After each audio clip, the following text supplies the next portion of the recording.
Good morning, everybody. I want to say hi. This is my first time at NTTA. Rebecca has her frequent flyer badge, though, and it's crazy. I think this might be the biggest crowd I've ever presented in front of. How about? Yeah. I'm humbled to be here. GEO doesn't lay any fiber. We don't build any towers. So to see people out here who are really out there doing these things, building networks, is pretty inspiring to me. So we're going to talk about, let me see if I can get this thing to work. Yeah. We're going to talk about just a few things today, and then we're going to get you to break. First thing is GEO's role. Then we're going to talk a little bit about what we have done in the last year. And then we're going to talk about a little bit what we're going to do in the next year. First of all, what is GAO? If you don't know what the Government Accountability Office is, please don't worry about it. I worked there 25 years and my mom still does not know. So it's a little tricky. So we are an independent, nonpartisan organization of the US Congress. So that means we're not Republicans, we're not Democrats, we actually do both. And we don't report to the federal agencies like NTIA. We report directly to Congress, either in reports or testimony. What we do is we do studies of federal agencies. NTIA, Russ was here earlier, FCC tomorrow. Those are the people we look at. We make sure that they are giving you guys good service, communicating, coordinating. I heard that question earlier today. It was a great one. That's what we've been hammering them on. And here's what we don't do. Evaluate you. We do not look at how the tribes are doing in terms of building their networks. We hope you do well. Our hope is that every network is successful. But we will never say that a tribe is doing something well. Well, we might say that, but we will never say a tribe is doing something poorly. That's not our job. Our goal is exactly what the federal government's is, exactly what the Russ administrator said his was, which is to get everybody in America fast, reliable broadband.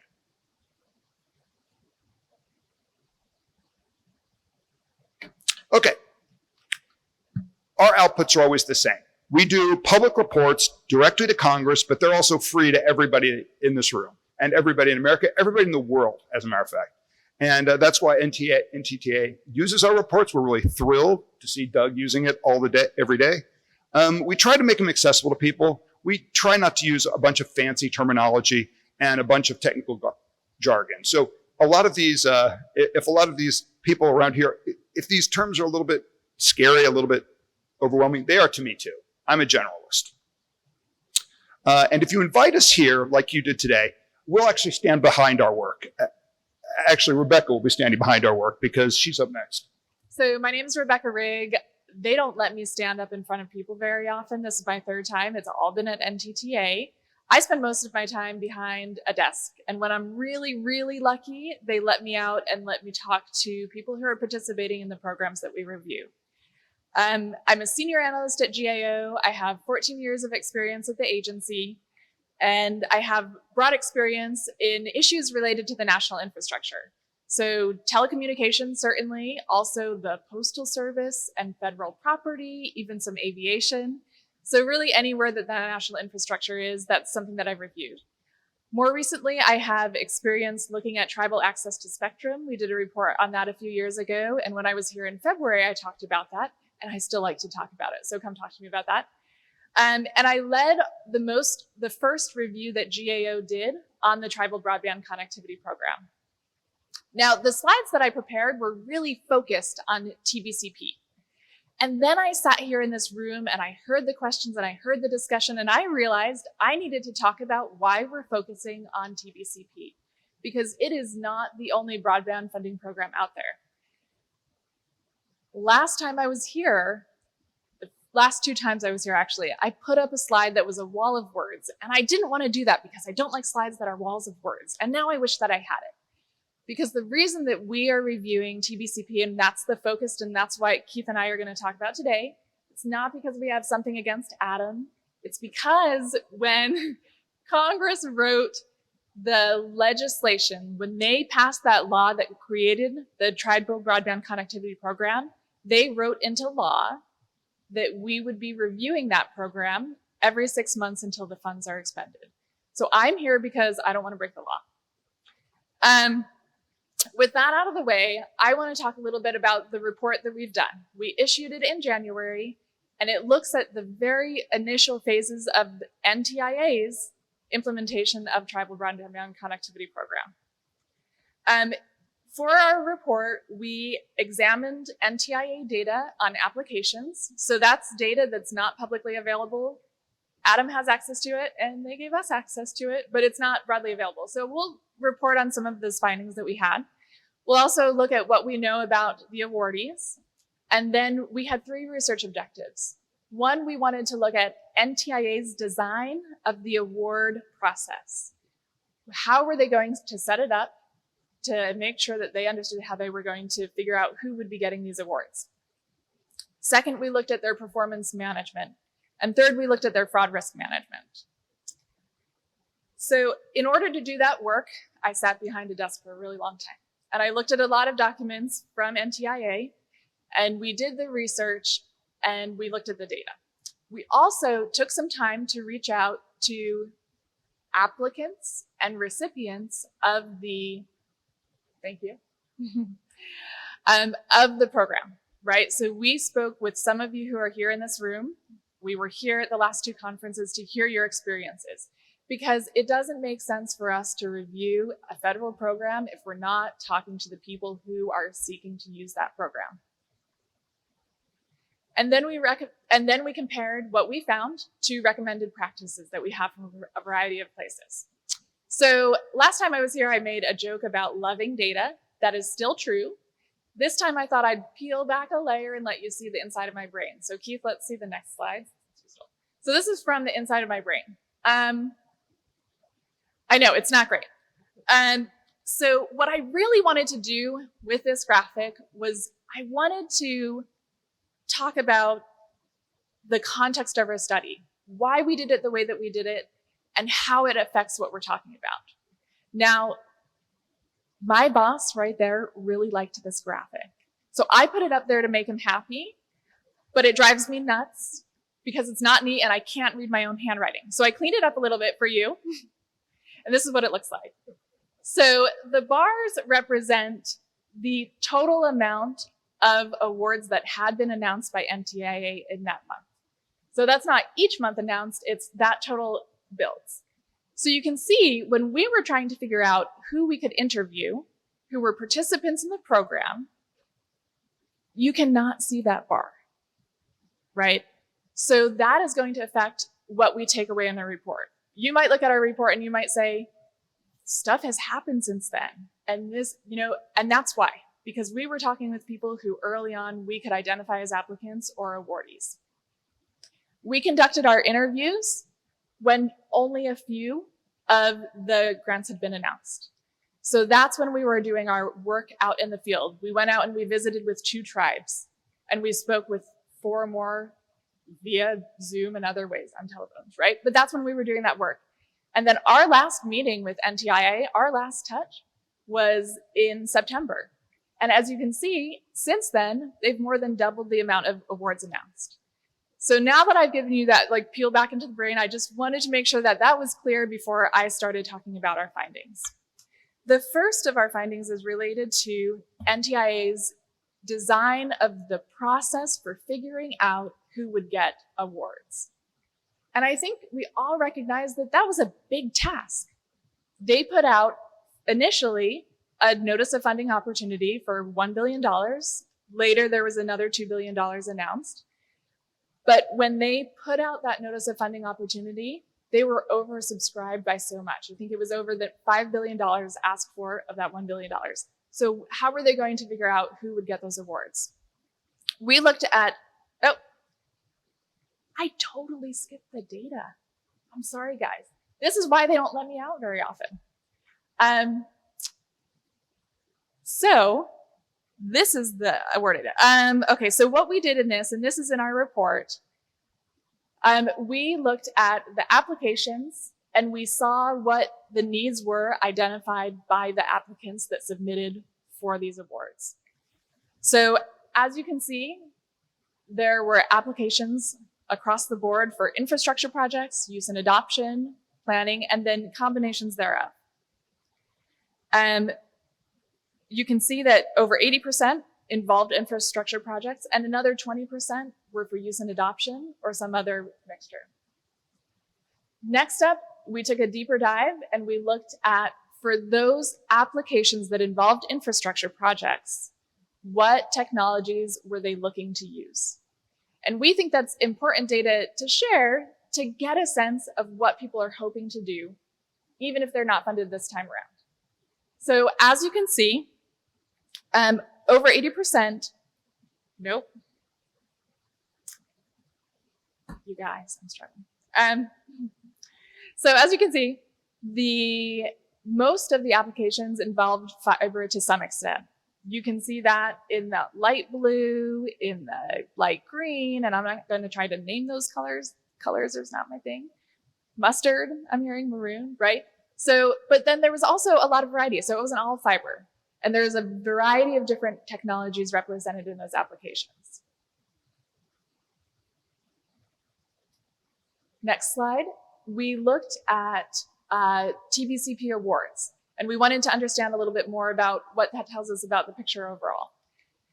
So again, this data is from awards announced as of September. I will orally give you some updates on that.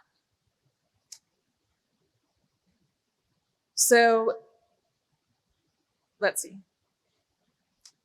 In September, a little over 40% of the projects were infrastructure, with the same number of use and adoption projects. As of today, unless awards have been announced since I got up, no awards announced since I got up, that mix has shifted to almost 70% of infrastructure, with about a quarter for use and adoption. And then when we drill down to the technology types, we found in September that about 40% of the projects plan to install fiber only, and about 55% plan to install fiber and fixed wireless. But that's changed over time too. So as of the last time we looked at the data, about 60% of the projects plan to install fiber only, with about 35% planning to install fiber and fixed wireless. And there was another handful that were doing fixed wireless only or some other mix of technologies. Now I get to talk about the award process, which is apparently what my brain wanted to do 5 minutes ago.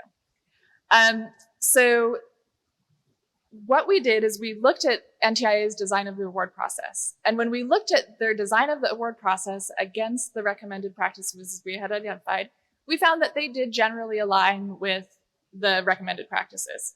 What we mean by that is that they put together guidance for application reviewers. They had a plan for selecting the merit reviewers.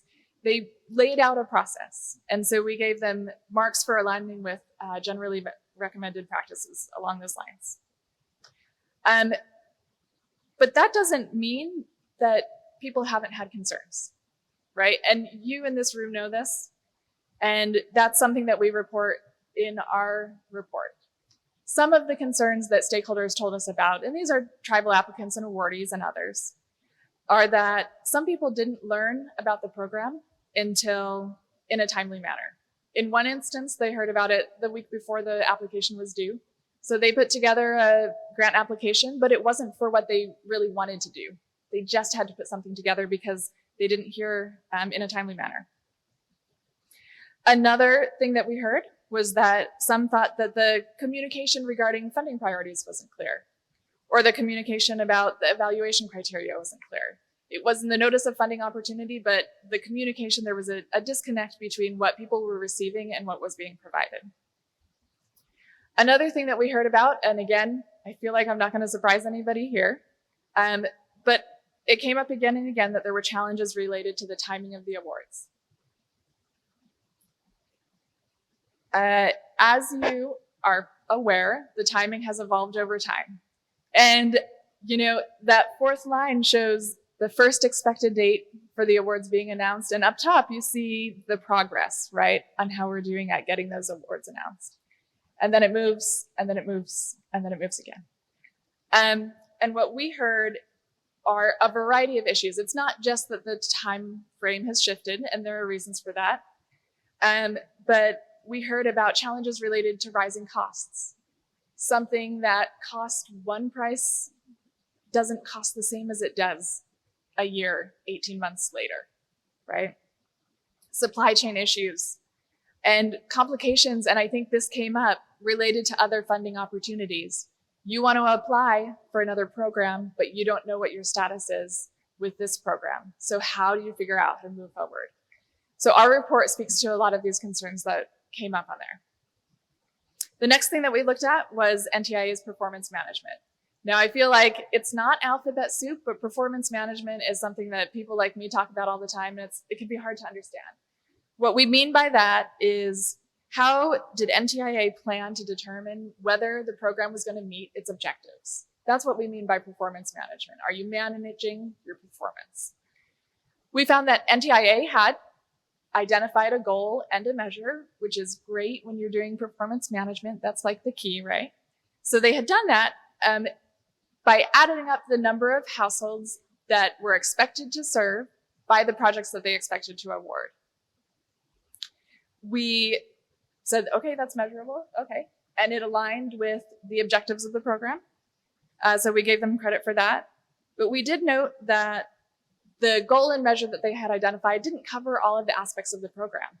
So we saw that a lot of these projects may not be infrastructure. They may not be related to serving specific households with building out a network.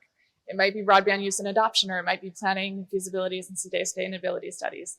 So where is the performance management for that?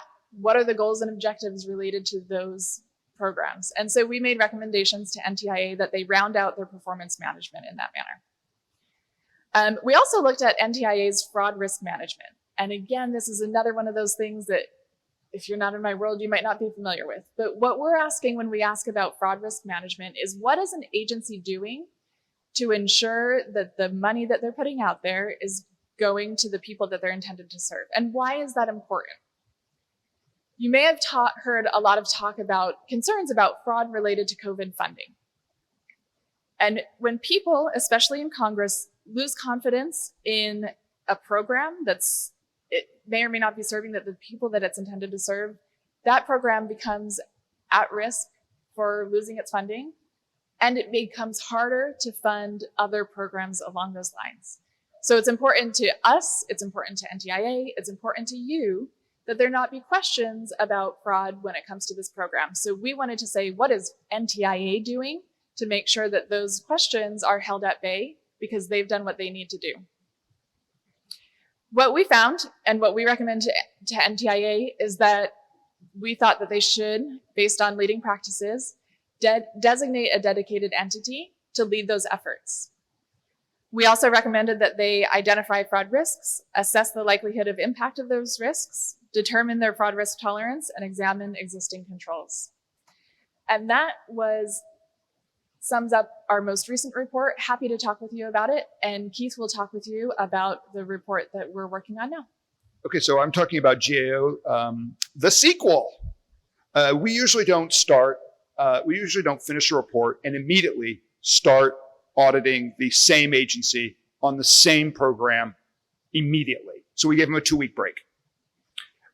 No, Congress thought that this report, the Tribal Connectivity Program, was so important that they required in law that we review it every 6 months and report out to Congress. So this was not us deciding to be mean. This is us just following the law, like Rebecca said.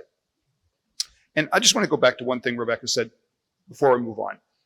When the administrator was up here talking about the goals of the program, he said he wanted everybody to have high-speed, reliable, affordable service. He talked about what he meant by high speed, 100 up, 100 down. But he didn't say what he meant by affordable. And that's one of the things that we found in our last report. Affordable is not $216 a month that it costs to operate in tribal areas. So what is it? And what is the goal? The government has never really said what it means affordable internet is. And I think in order to know whether we've succeeded or not in this program, we need to identify that. So that's one of the things that Rebecca was kind of talking about in performance management, which is kind of like a wonky term. Okay, now back to our new study. So we are still organizing ourselves. We just got started last month. But I know that one of the things we want to talk about is, how is NTI doing post-grant? How are they managing the program? And if you remember another slide that Rebecca had, the one that, I'm going to go the one that she drew. That little thing down there, when we got started, there were only a few tribes to talk to. We talked to as many as we could. And you can see a lot more tribes were out there. So if I have one goal this time, it is that we get closer to those tall bars than just the few in the beginning. And so when we get to, where's my new slide? There it is. So we're going to be asking you for this. The happy stories. NTI is doing great. Adam is a super nice guy. He helps you out every day. The not so happy stories. Sometimes when things fall through the cracks, sometimes when your program falls through the cracks, we need to hear that. And trust us when we say, we will protect you. We will not go and say, you said this, you said that. No, we're going to listen to a bunch of people and we're going to say, this is what we're hearing from tribes, lots of tribes. So if we're hearing it from lots of tribes, that means that no one person is standing up and saying, this is my problem. The whole community is standing up and saying, this is our problem. And those are the kind of problems that we'll take to NTIA and we'll get their response on. Just like, what is affordable broadband? Another thing we're going to be looking at is equitable distribution. This program is actually unique in government. It was said, I'm just going to read it, that the NTIA will make the funds available to eligible entities on an equitable basis. This is not something you see in law very often. And so NTI had to decide, what is equitable distribution? What does it mean to distribute the funds equitably? Well, I'll tell you what it means. It means if you got $500,000, you got equitable distribution. They said anybody who applies, whether they apply for $500,000 or more, even if their program wasn't accepted in the first NOFO, they will still get $500,000. And so since this is so unique in government, and we know Congress wants to know how this is working, if you got equitable distribution, we need to talk to you. We need to hear, what is NTI telling you should do with the money? What are you planning to do with the money? What do you hope to do? I mean, we're talking about a $20 million program and you get $500,000. What can you do with that? We want to hear those stories. The last thing we're going to talk about is, oh boy, network sustainability. Doug and Godfrey and Rob have been hammering this already. In day 2, we are well into hearing about sustainability, but it's what we hear from every single tribe. You build it, how are you going to operate it? That $216 a month blew my mind. You're right, Doug. And so we got to figure out how to get from that amount of operating funds to an amount that a family in these parts can afford. I only pay about $80 and I live in Washington, D.C. I don't even think that's affordable, but at $216 is definitely not affordable. I'm happy to say that we're going to have help this year.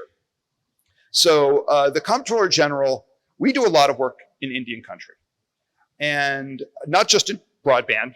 I feel like the best is in broadband, but we do it in all the issues. And tribes feel like sometimes we bug them a lot. We do. And so he created a tribal advisory council. You might know some people on this list. I know that a couple of the tribes on this list are even represented here today. And I call these people the Government Accountability Office's Accountability Office, because every report that we do on tribal issues has to go through this murder board. And so we are accountable to these people. My boss and I are going in May to meet with these people to talk about the report that we just did and to stand up before Indian country and say, this is what we did. This is what we're going to do this year. How does this work for you? And what they always tell us is, first, do no harm. Do not hurt the programs. Do not stop the funding. So that is the number one thing in our mind when we're doing our reports, when we're doing our research, when we're reporting to the Tribal Council, that we want to make sure that these programs are successful and certainly not canceled. And this is us. Obviously, you know Rebecca. I'm Keith. Tammy, would you stand up and say hi? Tammy is just 1 month on the job, and she'll be with us the whole week. We have a panel a table right out here. Please come by and say hi. Sign up on our sign-up sheet. Give us your card. Tell us your stories. And we're here to listen. And with that, I think Rebecca and I will take a question. Can we take a question? Thanks, Godfrey. Any questions? Is there, well, okay, yes, way in the back. Sorry, Rob.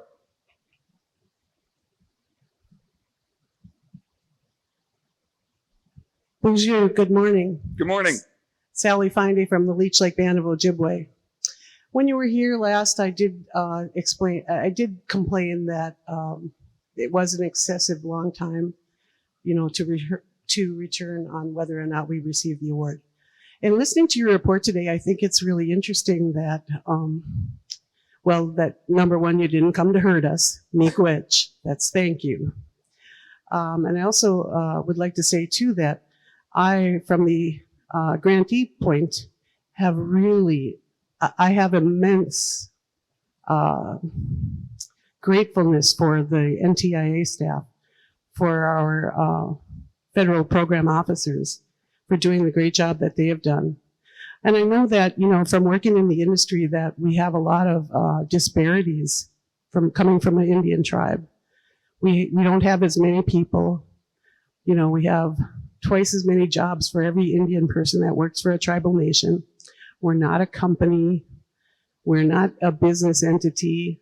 And I guess one of the things that I really wanted to make a point of is that when we were given the 2 years to roll out this program, and then it's unacceptable, in my opinion, that 2 years isn't enough time, especially what we're dealing with now with the supply chain. And I think that a lot of help needs to happen to all of us in Indian country. And I'm very much appreciative to NTIA and the program officers of the Tribal Broadband Connectivity Program. Great, thank you for that comment. I just want to say one more point. Sure. I also want to say that, is this the same kind of scrutiny that does the GAO? Do you do this with the BEAD program as well? BEAD? Yeah, yes? I'm familiar. Good, I'm good. familiar.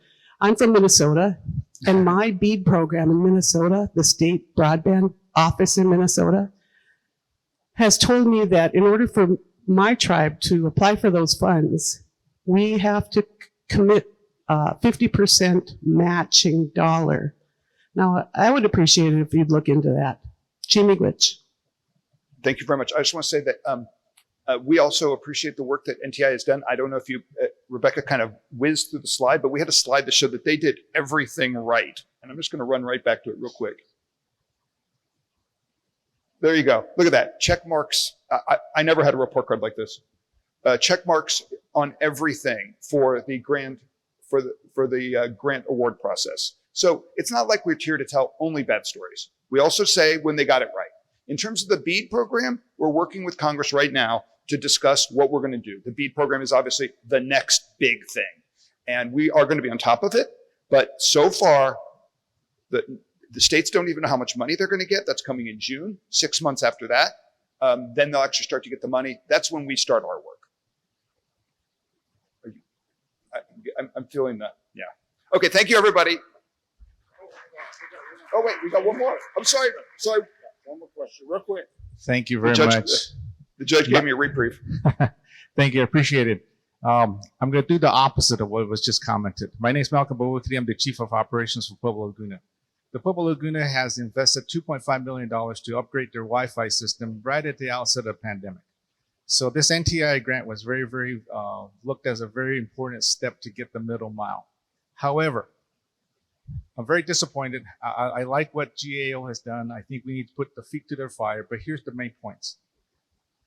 We applied the same way as other entities. We spent about 2 months working through the cure notices.